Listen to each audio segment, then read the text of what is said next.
So this is the Nike Downshifter 14.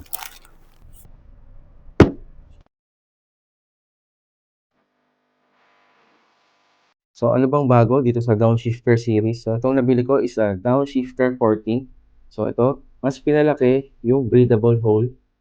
Kung makikita nyo, mas malaki yung mga butas to make it breathable habang nasa activity kayo ng inyong exercise. Pagdating dito sa kanyang midsole, nag-increase sila ng foam cushion para mas malambot yung inyong ride dito sa sapatos na to. Kung makikita nyo yung likod, napakaganda ng pagkakagawa.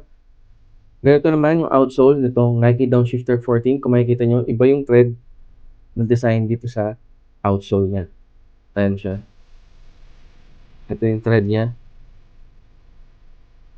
So ayun guys, attracted na naman ako sa colorway niya because ang ginamit na colorway niya is solid white. Meron lang green neon lining dito sa sapatos hanggang likod.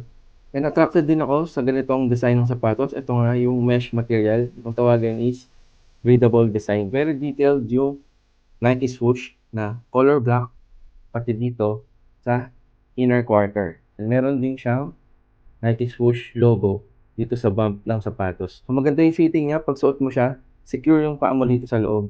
So maganda yung lacing, pati yung lacing. This Downshifter 14 is a budget-friendly shoes na pwede nyo gamitin sa inyong activity like pang gym, running, or walking. Subukan na natin.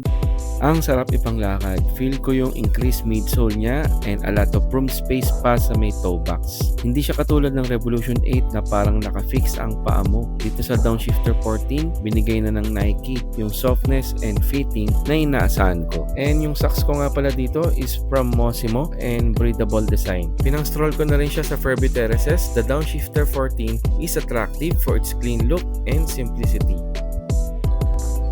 About 1 hour ko siyang pinantakbo sa kalsada and I feel less stressed because of the foam cushion and thick padding sa upper tongue.